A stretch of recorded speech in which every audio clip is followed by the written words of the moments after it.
সোনাঘাটির জঙ্গলের গাঁ ঘেঁষে আছে একটি ছোট্ট গ্রাম। এই গ্রামে বাস করে রঘু ও তার স্ত্রী কমলা। নিঃসন্তান দম্পতি তারা। অনেক চেষ্টার পরেও তাদের ঘরে কোনো সন্তান হয়নি।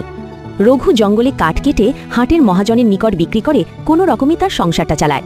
রোজকার মতো আজও পাশের ঘর থেকে কান্নার শব্দ পায় রঘু।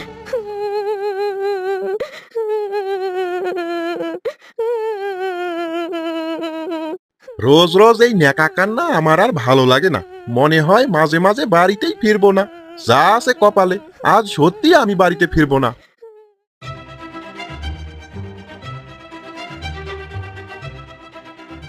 আহা, হে ওপরওয়ালা, কেন কেন আমাকে এত বড় পরীক্ষা দিচ্ছ? একটা সন্তানের জন্যই আজ আমি সব কিছু থেকে দূরে। সংসার, স্বামী সুখ সব কিছু। আমি জানি উনি আমাকে এখন আর সহ্য করতে পারে না, কারণ আমি মা হতে পারিনি। স্বামী স্ত্রীর সংসারে সন্তানের সুখটাই যে প্রকৃত সুখ। সন্তান না থাকলে সেই সংসার কি আর কখনো সুখের হয়? কই রে কমলা, ও কমলা, শুনছিস মা? একটু বাইরে আয় মা। কি গো বুড়িমা, হ্যাঁ তো সকালে কি মনে করে এলে গো? নে মা, খিচুড়িগুলো রাখ। সবজি খিচুড়ি, তোর তো আবার সবজি খিচুড়ি খুব পছন্দ, তাই দিতে এলাম। এখানে বসো গো বুড়িমা, সকালে একটু জলখাবার মুখে দিয়ে যাও। না রে মা, বাসি কাজগুলো সব পড়ে আছে, গিয়ে করতে হবে। তুই মনে হয় ঘরে কাঁদছিলি। শোন মা, ওপরওয়ালা আমাদের কিছু জিনিস দিয়েও পরীক্ষা নেয়, না দিয়েও পরীক্ষা নেয়। হ্যাঁ তো ভেঙে পড়িস না। একটা বাচ্চা না হলে বোধহয় আমার সংসারটা আর টিকবে না বুড়িমা। রঘু খুব ভালো ছেলে রে মা, ও কখনো তোকে কষ্ট দিবে না। তুই একটু ধৈর্য ধর, সব ঠিক হয়ে যাবে। আমার একটু তাড়া আছে, যেতে হবে। তুই বাসি কাজগুলো সেরে চারটে খেয়ে নে, আমি আবার পরে আসবো।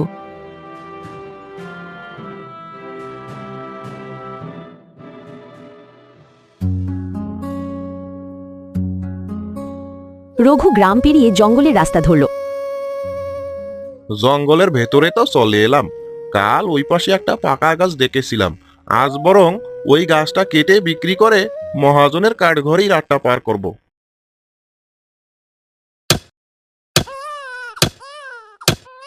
সে কাঠ কাটতে কাটতে একটা বাচ্চার কান্নার আওয়াজ শুনতে পেল। এই গভীর জঙ্গলে বাচ্চা কাঁদছে কোথায়? একবার কি দেখবো ওই পাশটা?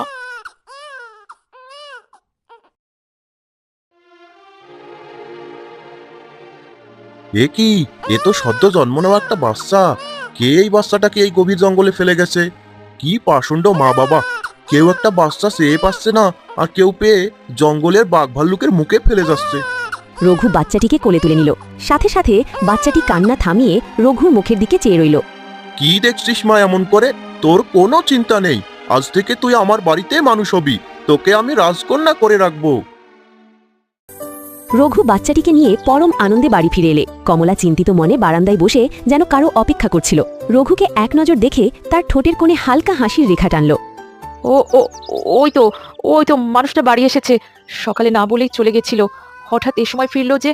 ওর কাছে ওটা কি? বউ, ও বউ, দেখো কাকে এনেছি। কাকে এনেছো? এই দেখো বাচ্চা। বাচ্চা? কার বাচ্চা এনেছো? উপরওয়ালা আমাদের নিরাশ করেনি গো বউ। এই দেখো, আমি জঙ্গলে একটা বাচ্চা পেয়েছি।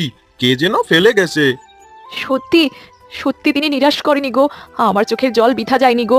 পেটে না ধরেও আমি মা হব। শুধু জন্ম দিলেই মা হওয়া যায় না। মেয়েটার চোখ দেখো, কত সুন্দর নীল। কেমন টানা টানা চোখ আমাদের রাজকন্যার।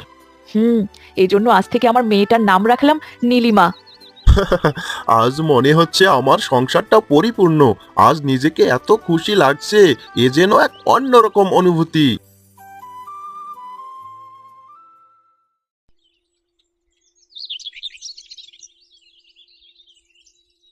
নীলিমা, এই নীলিমা, নীলিমা কোথায় গেলি রে মা? এই মেয়েটাকে নিয়ে যে কি করি, কোনো সময় বাড়ি থাকে না।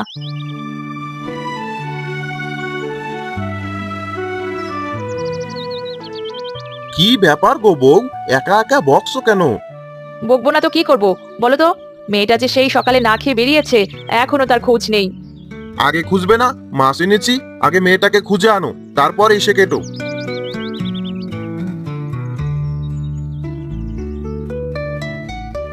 কমলা হাঁটতে হাঁটতে বটতলায় গিয়ে দেখল একটা লোক সেখানে পড়ে আছে। মুখ দিয়ে তার ফেনা বেরোচ্ছে। নীলিমার চোখ থেকে একটা আলোর রোশনি বেরিয়ে লোকটার ক্ষতস্থানে পড়তেই, নীলিমা! আহ মা, তুমি? কি করছিস এখানে? মা দেখো না, এই চাচাটা সাপে কেটেছে। সবাই এনাকে রেখে পালিয়ে গেছে। আমি তো আর পালাতে পারলাম না। চল বাড়ি চল, তোর বাবা এসেছে, ডাকছে তোকে। কিন্তু এনার জ্ঞান তো এখনো ফেরেনি। আর একটু দাঁড়াও। চল বলছি এখান থেকে, এখনই বাড়ি না ফিরলে যে তোর বাবা বকবে।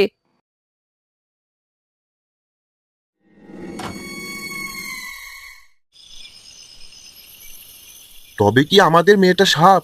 এজন্যই কি আমাদের মেয়েটার চোখ নীল? কিছুই বুঝতে পারছি না গো, আমার তো ভীষণ ভয় করছে। ভয় পেও না, ও তো আমাদেরই মেয়ে, কিচ্ছু হবে না। এজন্যই মনে হয় মেয়েটা আমার বাড়িতে আসার পরে হঠাৎ করে মাটির নিচে একঘরা সোনার মোহর পাওয়া, তারপর থেকে আমাদের অবস্থার পরিবর্তন। সবকিছু যেন এখন আলোর মতো পরিষ্কার। মেয়েটা নড়াচড়া করছে, জেগে যাবে ও। এখন শুয়ে পড়ো দেখি, পরে কি হয় দেখা যাবে পরে। বেশ কিছুদিন পার হলো। একদিন দুপুরে নীলিমা ঘুমিয়েছিল।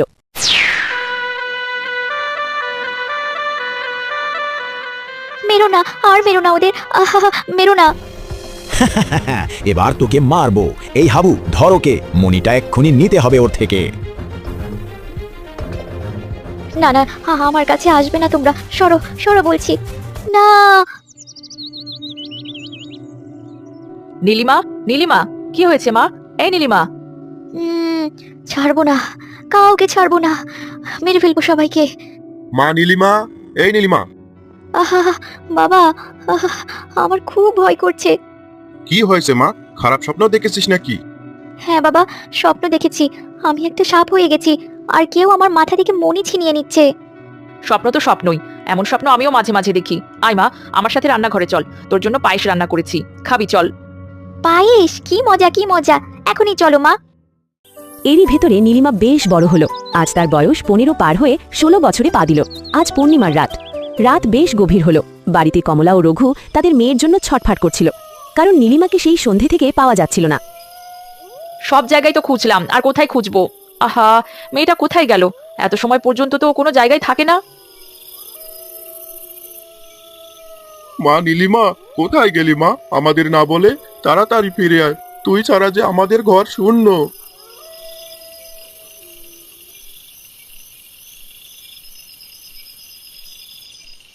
15 বছর আগে আমাদের ঘর আলো করে ও এসেছিল। আহা, ওর জন্য আমি সব কিছু আবার ফিরে পেয়েছিলাম। আমার মেয়েটার কিছু হয়ে গেলে আমি বাঁচবো না। শান্ত হও বউ, শান্ত হও। চলো আমরা বাড়ির পিছন পাশটা দেখে আসি। তারা বাড়ি থেকে পা বাড়াতে যাবে, তখন একটা টিয়া উড়ে এসে বাড়ির উপরে বসল। দাঁড়াও দাঁড়াও, তোমাদের কোথাও যেতে হবে না। তোমাদের মেয়ে তোমাদের কাছে একটু পরেই ফিরে আসবে। টিয়া, তোমরা ভয় পেও না, ও আসবে, খুব তাড়াতাড়ি আসবে। কিছু সময় পরে রাস্তা বেয়ে একটা সাপ এঁকে বেঁকে রঘুর বাড়ির ভেতরে এসে তাদের সামনে দাঁড়ালো। ওগো সাপ, লাঠি আনো, কামড়ে দিবে, সরো ওখান থেকে। ভয় পেও না মা, আমি তোমাদের মেয়ে। নীলিমা, তুই? আহা, কোথায় ছিলি মা এত সময়? নাগলোকে ছিলাম মা। আজ আমার 16 বছর বয়স পূর্ণ হয়েছে। আজ পূর্ণিমার রাত ছিল। আজ আমি নাগশক্তি পেয়েছি মা, এজন্য আমাকে আমার নাগলোকে যেতে হয়েছিল। মা বাবা, তোমাদের সাথে এতদিন আমি কিছুই বলিনি। আমার এই নীল চোখের শক্তিতে ভবিষ্যতে সবকিছুই দেখতে পেতাম। আমি জানতাম আমি সাধারণ কোনো মানুষ না, আমি একজন নাগিন, এবং খুব তাড়াতাড়ি নাগশক্তি পেতে যাচ্ছি। তোমরা আমাকে হারিয়ে কষ্ট পাবে, তাই তোমাদের কিছুই বলিনি। ওগো, ওগো, আমার মেয়েটা এসব কি বলছে গো? ওকে ছাড়া যে আমরা অসম্পূর্ণ, ওকে বুঝতে পারছে না। ও না থাকলে যে আমি বাঁচতে পারবো না। তোমরা এইভাবে ভেঙে পড়ো না মা। আমি আমার মা বাবার হত্যার প্রতিশোধ নিয়ে খুব শীঘ্রই তোমাদের কাছে ফিরে আসব। তোর মা বাবা? তোর মা বাবাকে আর কেন তাদের হত্যা করা হয়েছে? মনে করে দেখো কাঠুরে, আজ থেকে 15 বছর আগে এক মন্দিরের পাশে তুমি দুটো সাপ মরে পড়ে থাকতে দেখেছিলে। তার পাশে একটা শিশু চিৎকার করে কাঁদছিল।